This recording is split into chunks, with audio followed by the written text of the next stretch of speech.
Assalamualaikum warahmatullahi wabarakatuh. Kami dari kelompok 2 akan memberikan langkah-langkah input data dengan menggunakan aplikasi IBM SPSS dengan cara sebagai berikut. Yang pertama ada uji beda satu kelompok. Langkah-langkahnya adalah buka aplikasi SPSS versi 23 seperti ini. Lalu klik variabel view yang terletak di pojok kiri bawah halaman SPSS. Dan tulis variabel FE pada kolom pertama, kemudian masukkan data pada data view yang terletak di pojok kiri bawah halaman SPSS. Seperti ini. Lakukan uji normalitas dengan cara yaitu klik analis, lalu pilih deskriptif statistik, kemudian pilih explore, dan masukkan FE pada kolom dependent list. Lalu klik plots, dan pilih none dan centang normality plots with text.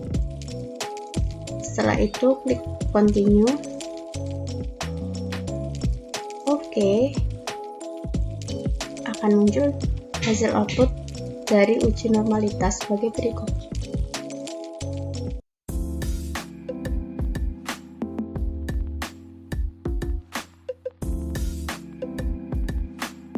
Hipotesis uji normalitas H0 tidak ada perbedaan antara distribusi sampel dengan distribusi normal.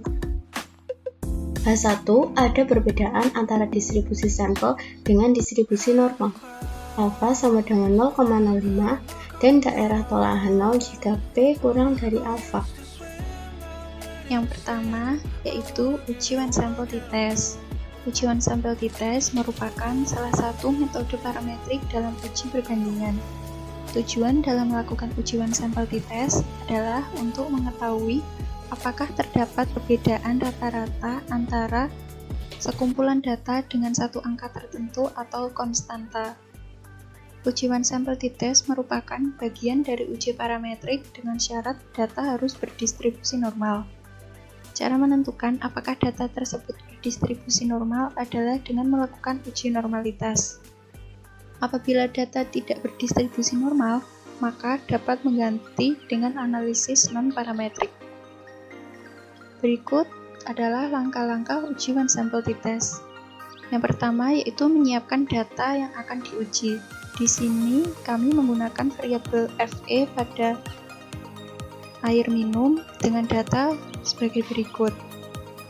Kemudian menentukan hipotesis, yaitu H0 tidak ada perbedaan antara distribusi sampel dengan distribusi normal. H1 ada perbedaan antara distribusi sampel dengan distribusi normal. H0 ditolak jika nilai sigma kurang dari 0,05. Maka dari itu, langkah-langkah uji normalitas adalah sebagai berikut. Yang pertama, klik analisis, lalu pilih deskriptif statistik, kemudian pilih explore,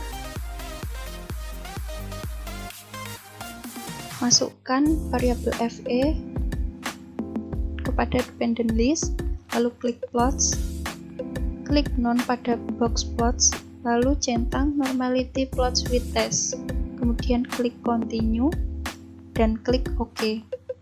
Maka hasil akan muncul pada output sebagai berikut.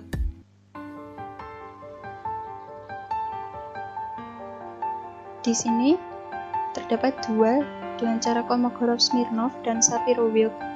Ini dapat dipilih salah satu. Saya menggunakan Shapiro-Wilk dengan nilai 0,98. Maka H0 diterima karena nilai sigma lebih dari 0,05 yang berarti data ini berdistribusi normal. Maka dapat dilanjutkan untuk melakukan uji one sample t-test.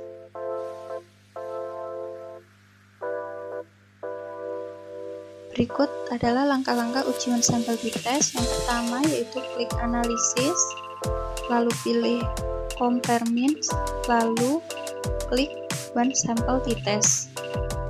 Masukkan variabel FE kepada test variabel, lalu klik option, ketik 95 untuk alpha 0,05, lalu klik continue.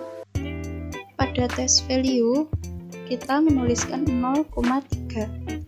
0,3 ini merupakan kadar maksimal parameter Fe pada air minum menurut Permenkes nomor 492 tahun 2010 tentang persyaratan kualitas air minum.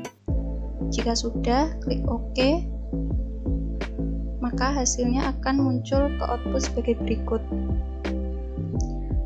Di sini nilai sig-nya tertulis 0,041, maka H0 ditolak karena nilai sig kurang dari 0,05 yang berarti rata-rata kandungan Fe pada air minum kurang dari 0,3. Selanjutnya untuk uji dua arah.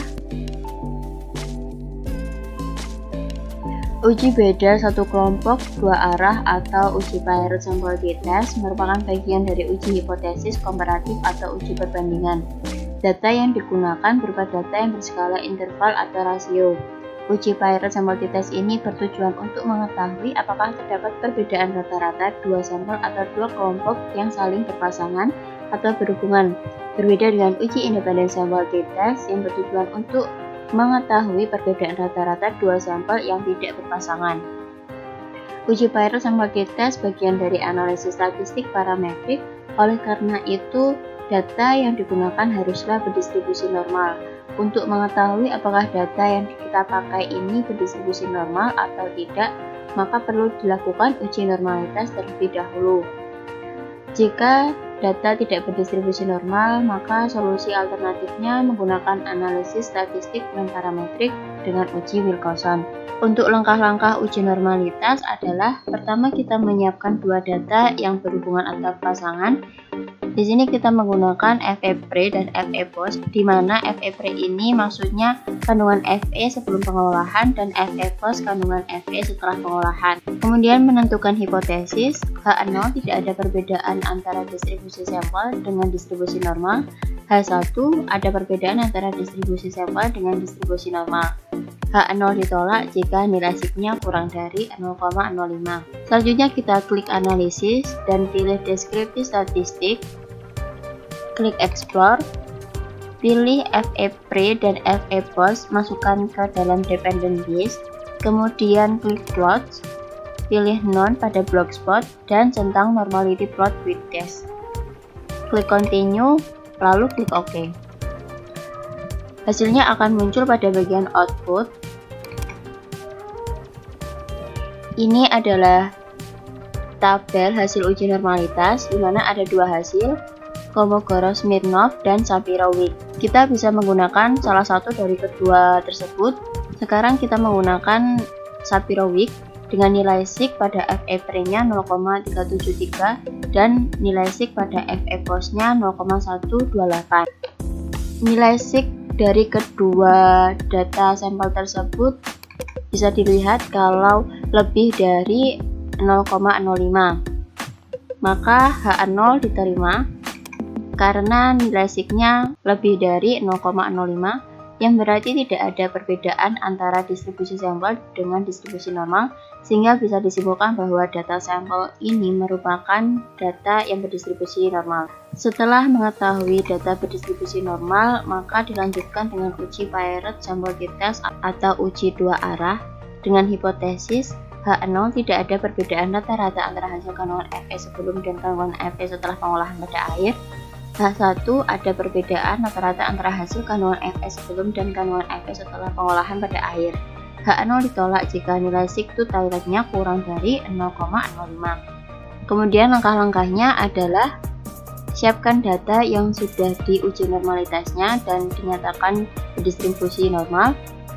Kemudian klik analisis, pilih compare means, klik Piret Sample T-Test, kemudian masukkan Fe-Pre pada variabel 1 dan Fe-Post pada variabel 2, pilih option.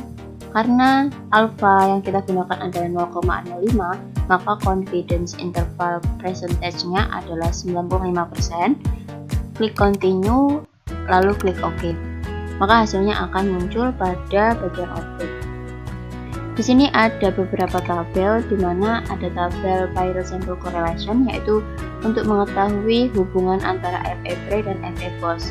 Sedangkan untuk tabel yang terpenting adalah tabel Poirot Sample T-Test, di mana di sini nilai sigma menunjukkan hasil 0,00, sehingga nilai sigma 0,0 ini kurang dari 0,05.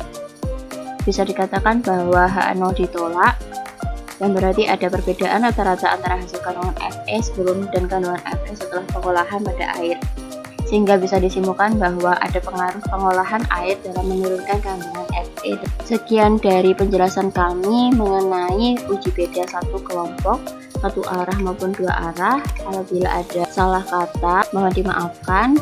Semoga penjelasan ini bisa membantu teman-teman sekalian, dan selamat mencoba.